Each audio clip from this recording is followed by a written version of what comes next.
Weather Service in Chicago has issued a tornado warning for southern Porter County in northwestern Indiana, northern Jasper County in northwestern Indiana until 8:30 p.m.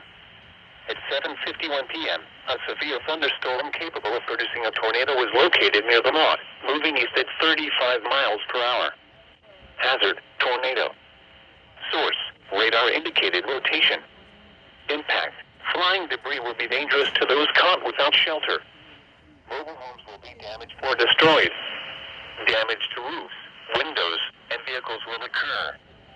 Tree damage is likely.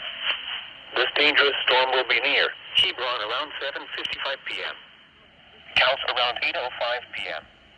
Other locations impacted by this tornadic thunderstorm include Boone Grove and Malden. Take cover now. Move to a basement or an interior room on the lowest floor of a sturdy building. Avoid windows.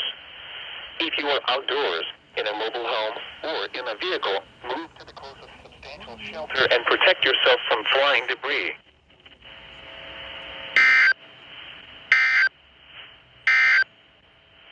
The following is a summary